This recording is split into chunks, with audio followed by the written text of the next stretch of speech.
Hey there, welcome back to the Nourish CEO podcast. I'm your host, Laura Schoenfeld, and today's episode is all about how to stand out online without losing your authenticity. Now, if you have been in my world for any length of time, you might already know that I have been running an online business since 2014, so over 11 years now, and a lot has changed since I first started my business, which I started as a nutritionist doing like ancestral health, paleo, that kind of thing, transformed it more into women's health and fertility. And then in 2020 is when I started switching over to business coaching. And in 2021 was when I officially turned off my nutrition business and went full on into the business coaching space. So I've been here a while. I've been through a lot of world shifts, life shifts. There's been a lot of changes in the industry. And one of the biggest changes that I've seen over the last 11 years is the influx of social media, especially around influencer and creator type accounts competing with service and coaching based businesses. And when I first started my business, doing anything online was kind of unusual. I had a blog, I had a podcast. I don't really think we were using social media much at all back then. So almost all of my content was long form, done totally from scratch. We didn't have AI or ChatGPT back then. And that was how I got in front of a lot of my potential clients, was really that very time and energy intensive content creation and just, using my expertise and my knowledge to write things. Because again, if there's no AI to write anything for you, you had to write it yourself. You had to learn how to be good at writing. You had to learn how to express yourself clearly and in a way that just was attractive to potential clients. And it just felt a lot more simple back then. I'm not going to lie. It wasn't quite as complicated. There wasn't so much of this like formula you had to follow to get attention online. And so standing out back then a lot of times was just about actually showing up and being visible at all, just because it was so unusual. So that was 11 years ago. And now in 2025, at the time of this recording, we are in this era of AI content generation that came on real fast, I would say, in the last couple years, which means the internet is flooded with information. And we have this really big push for that influencer content creator type of social media account. And when there's a lot of influencers that are getting paid based on how much attention that they get, they have the drive and the desire to create content that does capture attention, that is 100% based on views, 100% based on how popular it is, how viral it goes. And those of us who have coaching, consulting, service-based type of businesses, we don't generally have the time or the bandwidth to put towards creating content that gets so much attention. So I know that in this current stage of online business, the online space, it can feel very overwhelming, and it feels like you can show up with really great information, really great knowledge, and still feel like nobody's paying attention to you. And that can be if you're brand new, or if you're like me and you've been around a while and maybe you have tens of thousands of followers on social media. You're not necessarily going to reach them all, right? I mean, I'm lucky if I have maybe 10% of my viewers actually see my content on any given basis in Instagram. So all of that to say, standing out and getting attention these days online is a lot harder than it ever used to be. Now, another piece of this is that the kind of content that gets most attention online a lot of times is in direct opposition to our ethics as professionals. So you guys probably know I'm trained as a registered dietitian.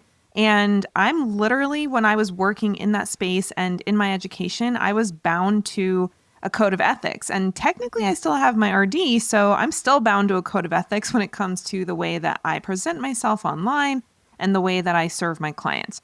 And I know you are too. If you are a health coach, a practitioner of some sort, you probably have that same code of ethics that you are aligning with. And also just as a personal ethical person, I would say, you also have things that you are not willing to do in order to make money.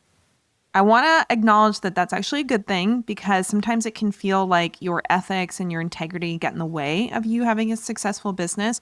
But I promise that you can absolutely be successful without being cringy, without selling your soul on social media, without having to do the things that might get you going viral or getting a lot of views, but feel really icky and feel like you are showing up as someone who's not really yourself. So the goal here is to be able to show up authentically, to be able to show up with your expertise, actually getting attention from people, actually getting people listening to what you're saying and interested in what you have to say without having to resort to, cringy tactics that maybe would help you go viral.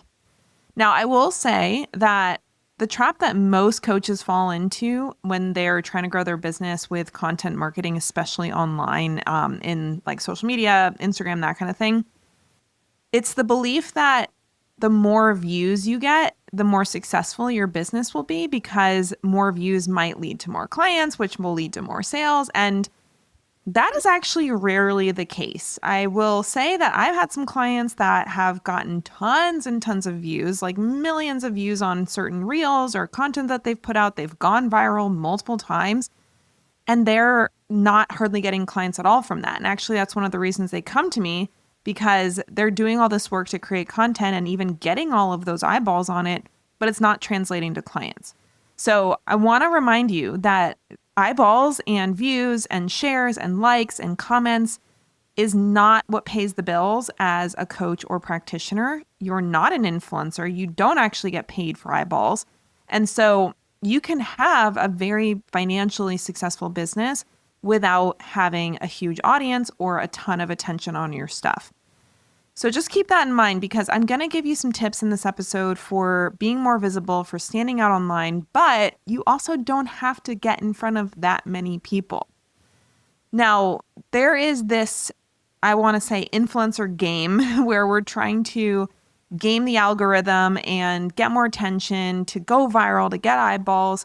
And a lot of times that's doing things like dancing and lip syncing. It's doing things like following clickbait trends, or rage bait is another thing, when you get somebody so angry that they have to comment and then you get a ton of comments on your post. Sometimes you can get a lot of likes and comments when you overshare about your personal life and share from a place of commisery and trying to get people to feel bad for you, which I don't think a lot of the people I work with do that, but sometimes it's easy to go from sharing to connect to sharing to vent. And when you share to vent, sometimes that gets a lot of attention, but doesn't really attract people who are actually looking to spend money on solving a problem. So when you play those influencer games, a lot of times you're going to end up attracting the wrong people. And when I say the wrong people, this is not a judgment about them as people. It's about whether or not they're actually ready to buy. And the people that come to you when you go viral, when you overshare, when you do rage bait to get attention, those are generally not the people who are seeking a solution, and they're probably not going to spend money with you. Now, if your goal with social media is to just have fun and to, share your thoughts and not really worry about if you're making money from it, then okay, go ahead, do it, doesn't matter. But if you're like me and social media is primarily for building your business and earning an income, then you have to make sure you're sharing in a way that actually attracts paid clients and not just eyeballs.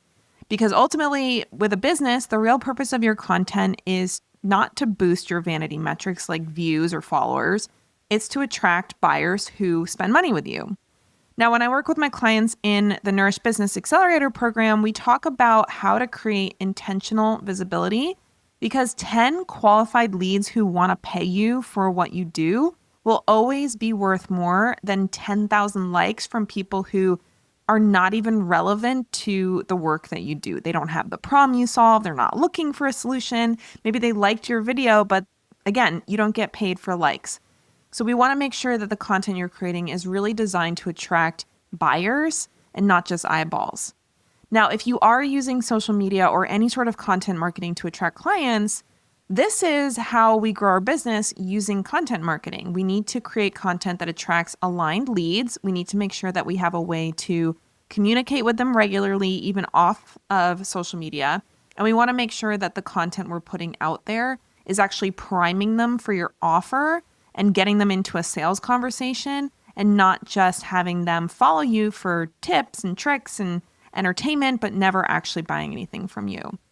Now, I know that this can feel hard because you want to make sales as a coach, consultant, practitioner, but you feel like when you're trying to make sales content that it's stripping your authentic voice.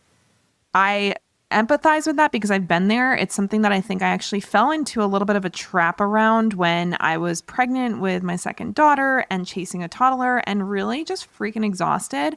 And I was looking for shortcuts. I'm not going to lie. I didn't feel like creating a lot of content. This podcast wasn't happening for that period of time. And I was looking for shortcuts and hacks to be able to get content out faster and to be able to really have that content that supposedly was going to help make sales. And this is stuff that I was learning from people I was spending a lot of money to learn from. So it's not like I was just making this up out of thin air, but it was not aligned with my authentic voice. So a lot of the tips and strategies that I was being taught were of the mindset that things need to be like really direct with selling, very specific around a sales conversation, which again, none of this is bad in and of itself, but I felt like a lot of the stuff I was getting taught was making content all about sales and not at all about connection, not at all about demonstrating value. And I just don't feel like it really helped my business. In fact, I feel like it actually hurt my business to be doing that kind of content nonstop. So learn from me, learn from my mistakes, and don't fall into the trap where everything that you do is this cookie cutter, following the script type of content that's only designed to sell, sell, sell. We need to find a balance between selling our stuff and also showing up authentically. And the interesting thing is, I think the more you show up authentically in your actual voice, with your actual thoughts, with your actual perspectives, that's actually going to help you build trust faster than any of these really aggressive sales strategies ever could. So let's talk a little bit about what authentic visibility actually looks like that not only grows your audience and builds trust, but also leads to paying clients. First of all, one of the best things you can do as a coach or service provider or consultant or practitioner is to share behind the scenes of what you're doing with your clients. Now, it could be the process you're taking your clients through. It could also be the process that you're working through. So if you're a health expert, what do you do to take care of your health? As well as what are you doing with your clients? You're showing up in an authentic behind the scenes way, just showing what your actual life looks like. You're not necessarily showing it just to either show off or connect with people and be at the same level as them, but you're showing behind the scenes to demonstrate how you actually live your life as the person who is an expert in your area. So for me, an example of that might be, I might jump on stories and put a couple of bullet points together about the conversation I just had with a one-on-one client about how I'm helping her grow and scale her business. So I can give a couple of really quick bullets around the different topics we talked about, how I helped that person make some decisions or move through some emotions, just anything that I do with my one-on-one clients, I can actually just jump on Instagram, jump on a story, and either share audibly, as a video and just talk through it. Or if I want to not necessarily get on video, I might just put those bullet points on there. So I can actually demonstrate, here's what I'm doing day to day in my work with my clients. Here's how I'm helping them. And then if there's anything I'm doing personally to grow my business as a business coach, I can show some behind the scenes as well. I can show how I'm using ChatGPT to enhance my content. I can show how I'm building a webinar. I can show how I am creating onboarding materials for my clients. Like there's so many things that I could show the behind the scenes of that are demonstrating my status as an expert and someone who walks the talk and can actually show my clients how to do the same thing. So you don't have to be showing them every single little detail about your life. You don't have to show anything that you're not comfortable with. I know some people get a little weird about showing their family or their children, or they don't want to show their children at all. That is totally cool. You do not have to share personal details to show behind the scenes. You can literally just show them a day in the life in your professional circumstances and not worry about all the personal stuff. Another thing you can do to share authentically is talk about client experiences and transformations, especially not only their physical symptoms or the experiences that they were having before they were working with you, but also the results that they're getting and how you feel about them. When people hear your emotional connection to the work you're doing in the world, that builds likability, that builds trust, and it shows people that you really care about them, their experience, and the results they get with you when they work with you, which honestly, that kind of experience is in short supply these days. And when people believe that you're someone who really cares about their outcomes, that's going to help you stand out way more than having the perfectly crafted Instagram caption. Now, a third way to have authentic visibility can be to take a bold stand for your values, even when it's polarizing. I will admit, I fell out of doing this in the last few years for a couple of reasons. One, because I feel like with everything that was going on starting in 2020 through, really now, honestly, but with like the elections, plural, and the pandemic and all the different perspectives on everything, it can get so crazy polar, even if you just have a mediocre or like midline position on something. Like you're not super passionate about it. You're like, I don't know, maybe this is it. Even just saying things like that can make people mad, right? So I think we're in this world right now where everything is so heated that it can feel really nervous system dangerous almost. Like, we're not in actual danger generally, but it can feel very dangerous to our nervous system to show up and trigger people or say something that might get somebody attacking you verbally online. It wasn't like this before. I'm not going to lie. Like I think the last time I feel like we had that level of polarity was maybe 2019 into early 2020 before the pandemic hit. There was a little bit of that. And I think, with Trump being president, it just kind of amped everything up, and it's still amping things up as far as just how angry everybody is all the time. But all of that to say, it really did shift in 2020. I've been online long enough to know that, yeah, I got hate back in the day, and I still get hate, and I still get people telling me that they don't like me or they disagree with me or they think I'm stupid or they don't like my voice. I still have all of that. But I definitely feel like it's more intense than it ever was when I first started my business. So showing up and taking a stand can feel really scary. So I just want to acknowledge that because I think sometimes it's really easy for someone like me to be like, oh, just show up and share your opinion. And you might even think of me as somebody who's a very opinionated person, which I actually am. But the last few years, between all of the world changes and all the intensity in just the world in general, and then for me getting pregnant 2 times in that span of time, and having a more sensitive nervous system, not only for myself, but also to protect my family, it's gotten a lot harder.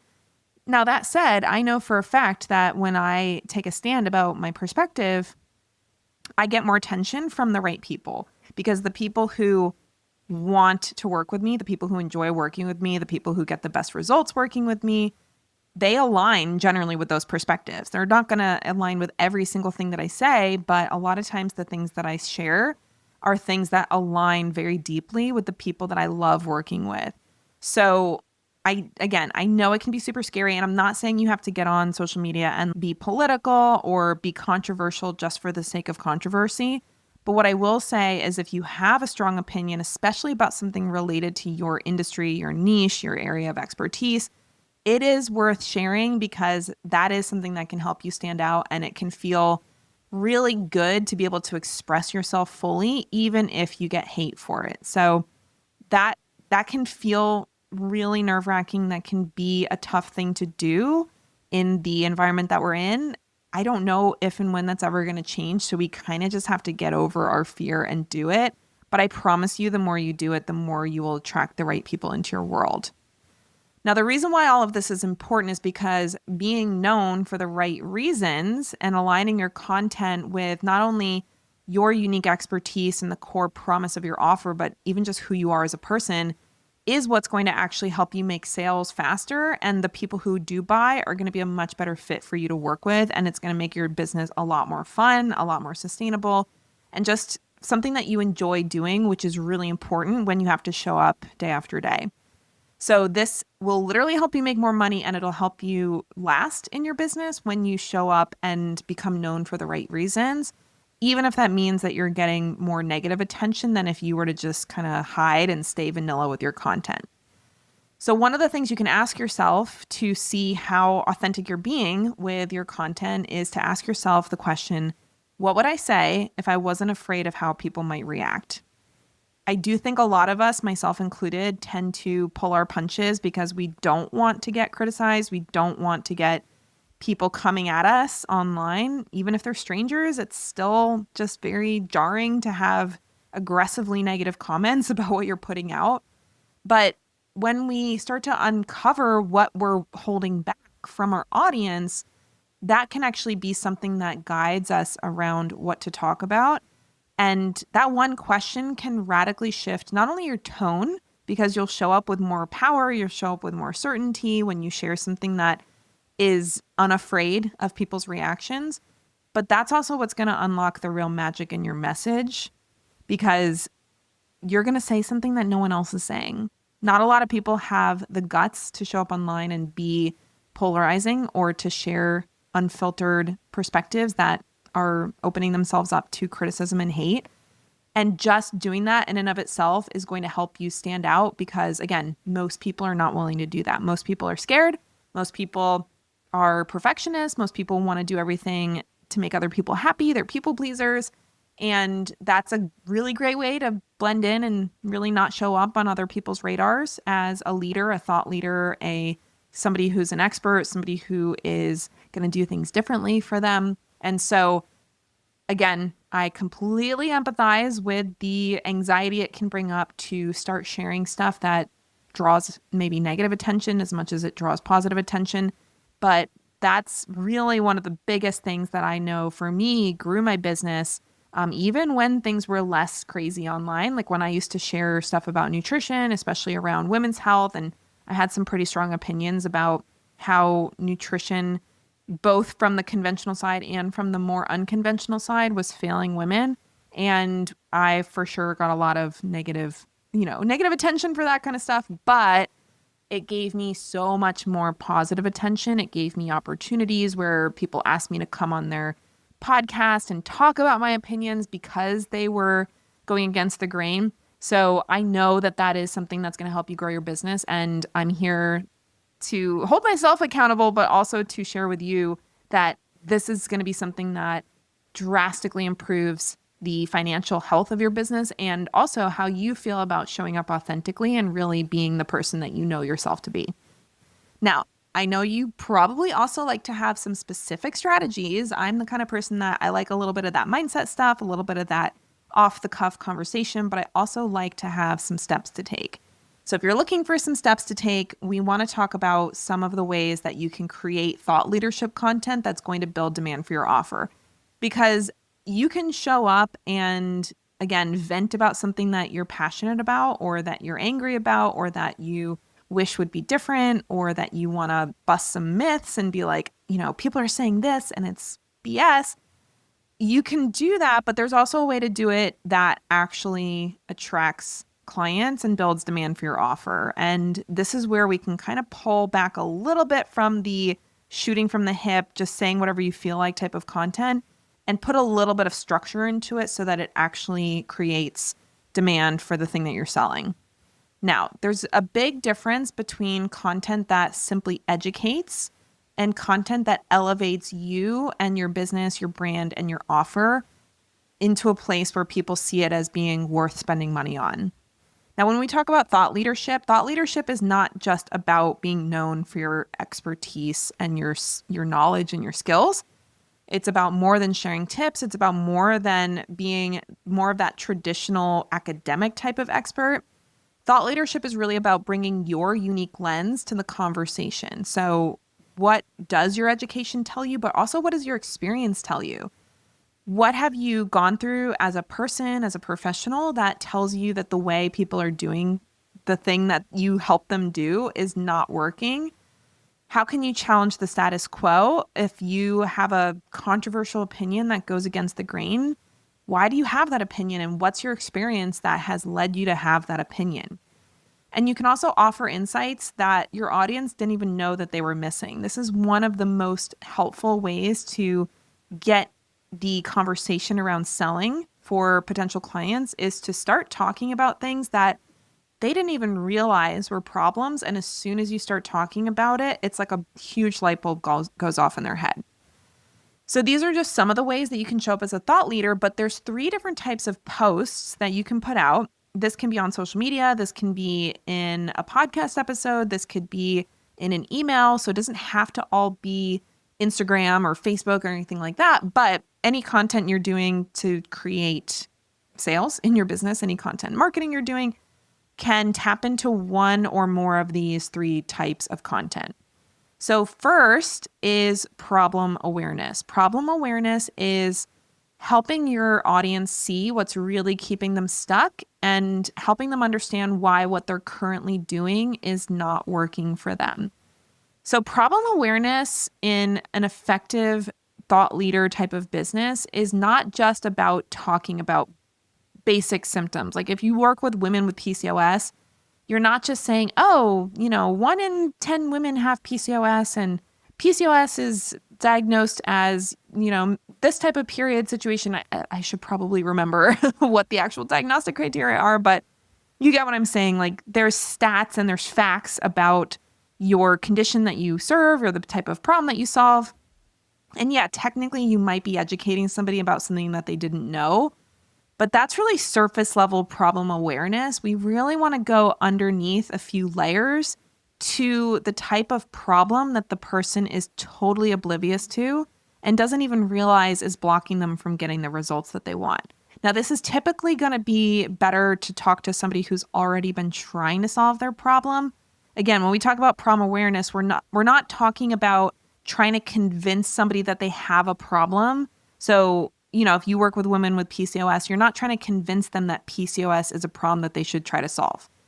That is not what I'm talking about when I talk about problem awareness. What I mean when I talk about problem awareness is for the woman who has PCOS and has been trying for years to get it under control, to lose weight, to regulate her period, to get pregnant, whatever she's trying to do, there are things that she's doing or believing or not believing that are actually wrong, that are preventing her from getting results. So we want to bring those type of problems to the surface for the person who's already trying to get results, because if you can do that for them, they'll start to see you as someone who can find those deeper issues that they're not even able to see. They have blind spots that you can point out to them, and that kind of content is going to help them really start to trust you and to see you as somebody who can help solve their problem and who is worth spending money with. So I want to make sure it's really clear. Problem awareness is not your typical stages of change, like not even aware that they have a problem. Problem awareness is they know they have a problem, but they don't know why they can't solve it. And what is the problem underneath the problem? Okay. The second type of content is perspective shifting. So a lot of times, one of the reasons why the kind of people who will hire you are struggling is because they've been taught an approach that isn't working. It might be an approach that's just flat out wrong. It might be an approach that just isn't aligned for them.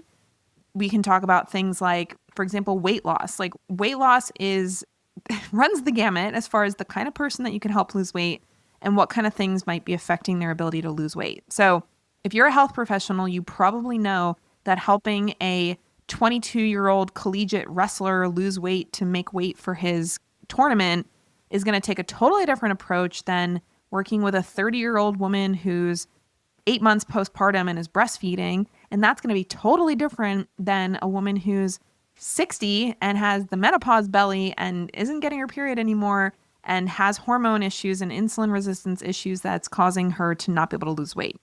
So weight loss in and of itself is a particular problem that you can help people solve, but the way you do it for the individual is going to massively differ depending on their unique circumstances.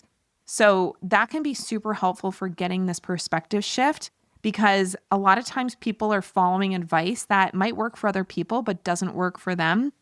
And this can be an incredible way to shift a perspective of your ideal client to help them see why the way you do it is going to work for them better. So a lot of times perspective shifting is just identifying what are the running beliefs that your ideal client currently has that's keeping them stuck, and what's a better perspective that can actually help them get the results that they want in a way that is faster, easier, and more effective than what they're currently doing.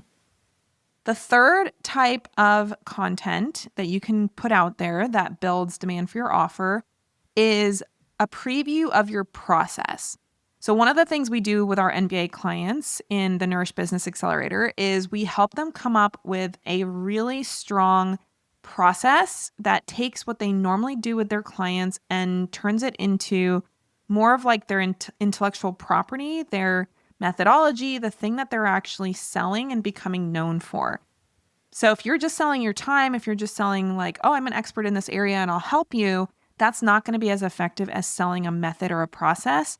And once you've created that process, you can actually start to just touch on it or show little snippets of it or do some behind the scenes of it to demonstrate how you are helping your clients get the result that they want. So a lot of times when we work with our clients to help them create a process, they have anywhere from like 3 to 7 steps to help the person get the transformation. Now, I'm not saying it's that simple as far as like the nitty-gritty detailed steps, but when we talk about the big picture of the process or the method, it usually falls into 3 to 7 steps or categories or pillars, and they can pull from those process steps to create content that goes really deep into a particular step or just talks through the overall process to help the person see how how you as the provider or the clinician or the practitioner or the coach, how you actually guide your clients from the problem that they're in to the results that they want. That is one of the best ways to stand out online rather than just talking about whatever and being all over the place and saying, here's how I'm helping this person, but the other person's totally different. If you can show that you have a genuinely effective process and that all your clients are getting results through that process, that is going to make your offers way more attractive than if you're just all over the place with the kind of stuff you help people with. So those are my 3 favorite types of content for showing up as a thought leader, for standing out online, for being authentic and not just trying to cram your stuff into these cookie cutter templates for content. You want to talk about the deeper problems that are keeping your ideal clients stuck. You want to have some perspective shifts around why the way that they're currently seeing the challenge or the approach that they should be taking, why that's actually not the best way to look at it and what's a better way to look at it. And then previewing your process, really showing them the step-by-steps that you have created in your methodology, your process for getting client results to demonstrate how much you know and how well you can help people with that particular problem because you have a process and it's not just, let's just show up and chat and see how it goes. So those are my favorite ways to stand out online. And when you have this type of content, this is how you rise above the noise, rise above the competition. Even if you have a small audience, even if you're brand new, you do not have to be the loudest person online. You do not have to be the person getting the most attention. You don't have to be the most beautiful person. You don't have to be the most entertaining person. You just need to show your audience that you see their struggles more clearly and understand them at a really deep level, and that you offer a more aligned solution for the exact things that they're experiencing. And if you can do that, they will be so ready to take their credit cards out and work with you. It won't even be funny. All right. Well, that is the episode for today. I hope this was helpful. I know that it can feel scary to show up authentically and to try to find that balance between using conversion sales tactics in your content and just sharing what you believe. And I really feel like the things that are going to help you as a coach or practitioner get the results you want in your business is blending the two of those together, having that strategy, but also showing up authentically and not being afraid to share from your heart, from your beliefs, and also not being afraid to be criticized, because ultimately not being afraid of what people think of you is the most important thing to be able to show up online with authenticity and to be able to share a message that actually resonates and attracts more ideal clients to your business. All right, I hope that was helpful. Thanks for listening. I'll look forward to seeing you on the next episode of The Nourish CEO. See you later.